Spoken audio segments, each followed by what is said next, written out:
کی جانا میں کون بھولیا کی جانا میں کون اے بھولیا کی جانا میں کون او بھولیا کی جانا میں کون۔ علامت اعمال کی دوسری قسم ملاحظہ ہوں۔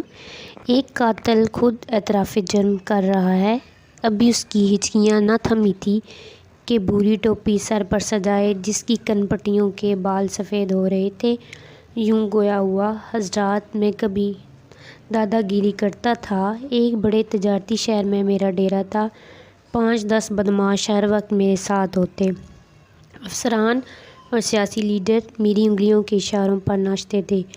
ایک وقت تھا جب میں شہر کے 40-50 قیمتی پلاٹوں پر قبضہ کر لیا اور انہیں بیچ کر کروڑوں روپے جمع کر لیے۔ اس رقم سے میں نے اپنا ریئل اسٹیٹ کا کاروبار شروع کیا۔ آج میں ایک بڑی بلڈر کمپنی کا چیئرمین ہوں۔ اے میرے رب، جو پلاٹ میں نے تھائے تھے بیواؤں، یتیموں اور غریب ملازموں کو تھے، اس سے بڑا گناہ اور کوئی نہیں ہو سکتا۔ میرے مولا مجھے معاف فرما دے، بے شک تو بخشنے والا مہربان ہے۔ میں نے اپنی جان پر بہت بڑا ظلم کیا۔ یہ الفاظ کہتے ہوئے وہ دھاڑیں مار مار کر رونے لگا۔ کسی نے اس کے آنسو نہ پونچھے، وہ بچوں کی طرح بلک بلک کر روتا رہا، اللہ تعالیٰ سے معافی مانگتا رہا۔ تیسرا بولا، میری عمر اس وقت 30 سال ہے۔ یہ ایک خوبرو شخص تھا، سفید رنگت، موٹی موٹی خوبصورت آنکھیں، کشادہ پیشانی، گھنگریالے بال، لمبا قد۔ میں 18 سال کا تھا جب میں نے پہلی واردات کی۔ میرے والدین متوسط طبقے سے تعلق رکھتے تھے، ہمارے ایک کار بھی تھی۔ میں ایک کالج میں پڑھتا تھا جہاں ہمارے ساتھ لڑکیاں بھی پڑھتی تھیں۔ کالج کی ایک لڑکی پر اس کے حسن کے باعث سب لڑکے فریفتہ تھے۔ میں نے کوشش کر کے اسے اپنے دام محبت میں پھنسا لیا۔ اس کام کے لیے میری کار نے بڑی مدد کی، میں اسے سیر پر لے جاتا۔ ایک مرتبہ میرے کہنے پر اس نے گھر والوں کو بتایا کہ ہمارا کالج کا ٹرپ سیر کے لیے وادی کوثر جا رہا ہے۔ ہم کار پر بیٹھے اور یہاں آگے یہیں مجھے ایک شخص ملا۔ اس نے مجھے پیشکش کی کہ اگر یہ لڑکی تم ہمارے ہاتھوں بیچ دو تو ہم تمہیں 10 لاکھ روپے نقد دیں گے۔ میری یہ یار فطرت لالچ میں آ گئی، میں نے ان سے 10 لاکھ روپے لے لیے۔ اچانک 2 مسلح شخص آئے اور بظاہر اسے اغوا کر کے لے گئے۔ تب سے میرا دبئی کے اس گروپ کے ساتھ رابطہ ہے۔ میں خوبصورت لڑکیوں کو تحفے تحائف دے کر، شاپنگ کرا کے، شادی کا جھوٹا وعدہ کر کے محبت کے دام میں پھنسا لیتا ہوں اور پھر ایک روز وادی کوثر میں آ کر مرضی کے مول پر انہیں بیچ دیتا ہوں۔ انہیں معلوم بھی نہیں ہوتا کہ اغوا نہیں کی گئی بلکہ بیچی گئی ہیں۔ ہائے یہ بولی بھالی لڑکیاں! اے میرے رب، میں بڑا گناہ گار ہوں، میں نے اپنی جان پر بڑا ظلم کیا۔ اے بخشنے والے مہربان، میرے گناہوں کو معاف فرما۔ یہ کہتے ہوئے وہ سجدے میں گر پڑا اور لڑکیوں کے نام لے لے کر اپنے رب سے معافی مانگنے لگا۔ چوتھا شخص کثرتی جسم کا ایک لیم شیم مرد تھا۔ وہ بولا، گناہ تو میں نے اپنی زندگی میں بہت کیے، لیکن جس گناہ عظیم کا میں مرتکب ہوا ہوں اسے میں پہلے گناہ ہی نہیں سمجھتا تھا، لیکن آج جب یہ موقع آیا تو مجھے احساس ہوا کہ اس سے بڑا تو گناہ اور ہے ہی نہیں۔ ہم کچھ زیادہ امیر نہ تھے۔ میں جوان ہوا تو کاروبار میں اچھا چل پڑا اور مکان بنانے کی برسوں پرانی خواہش کی تکمیل کی صورت پیدا ہوئی۔ میرے والد اس روز بڑے خوش تھے جب مکان کی بنیادی رکھی جا رہی تھی۔ چند دن بعد میرے والد نے مجھے بلایا اور کہا، بیٹا میں اس کمرے میں یہاں الماری بنوانا چاہتا ہوں۔ میری بیوی یہ بات سن رہی تھی، اس نے کہا، ہم تو یہاں کھڑکی بنائیں گے۔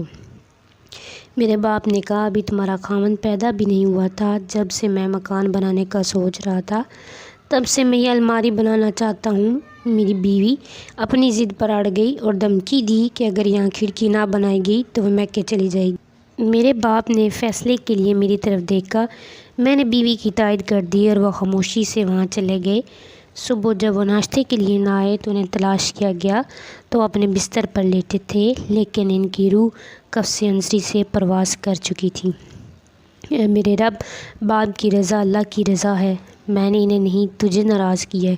میں بڑا ظالم ہوں، تو میرا گناہ معاف فرما۔ باری باری سب اپنے اپنے گناہوں کو یاد کر کے روتے رہے اور مغفرت طلب کرتے رہے۔ آخر میں سمو عیال جو پہلے سے ہی رو رہا تھا گویا ہوا، اے میرے رب، میں نے تو شادی بھی نہیں کی، میرا تو کوئی گھر بھی نہیں، ماں باپ بچپن میں ہی فوت ہو گئے تھے، یاد نہیں کب سے بکریاں چرا رہا ہوں، لوگوں کی بکریاں بھی بغیر معاوضے کے چرا دیتا ہوں، میری بکریاں کبھی بھوکھی نہیں، کبھی پیاسی نہیں رہی، ان پڑھ آدمی ہوں، اچھائی برائی کی باریکیاں نہیں جانتا، گناہ اور ثواب کا ادراک نہیں، ہمیشہ اپنے گلے کی فکر رہی ہے۔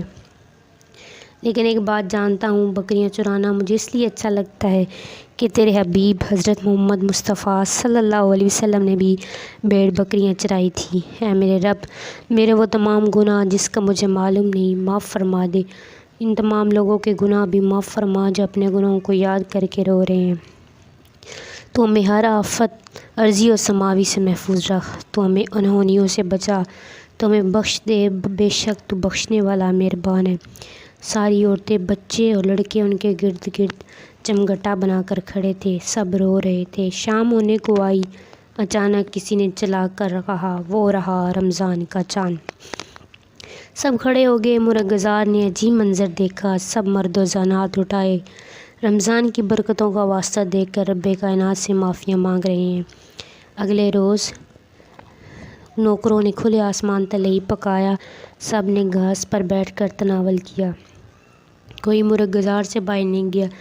3 رمضان کی صبح کی پہاڑوں میں گڑگڑاہٹ ہونے لگی، دھوئیں اور گرد و غبار نے پوری وادی کوثر کو اپنی لپیٹ میں لے لیا، جیسے اندھیرا چھا گیا ہو۔ سب لوگ سجدے میں پڑے، زاروں قطار رو رہے تھے، رضا بلائی کے ٹل جانے کی دعا کر رہے تھے۔ چند ہی لمحوں میں پتھر ہوا میں اڑنے لگے، پہاڑی تودے لڑکنے لگے، زمین ہلنے لگی، پہاڑ سرکنے لگے، استغفار اور کلمہ شہادت کی آوازیں بلند ہونے لگیں۔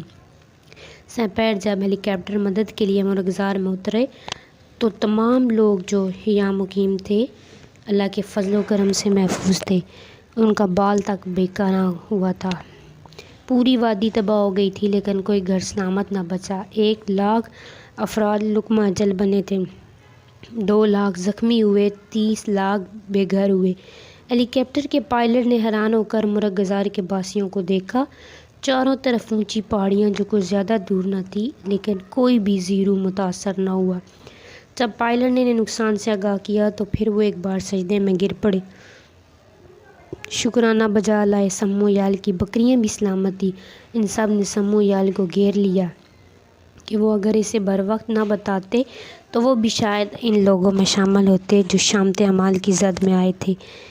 سمو عیال کی بکریاں چر رہی ہیں، چشمے پر پانی رواں دواں ہے، نیولے ٹھنڈی ہوا میں لیٹے نیند کے مزے لے رہے ہیں، بنیروں پر بیٹھے کاگ سندیسوں کا گیت الاپ رہے ہیں، گیدڑ اپنی کھوہ میں جا گھسے ہیں۔ سمو عیال چٹان پر بیٹھا اپنی شادی کا سوچ رہا ہے، شہر کی وہ لڑکی جو اپنے دبئی اغواکاروں کے ہتھے چلنے سے بچ گئی ہے، اس کی منقوہ بننے کی پیشکش کر چکی ہے۔ لڑکیوں کے کہکے اور گیت خاموش افسردہ فضا کو ترنم بخش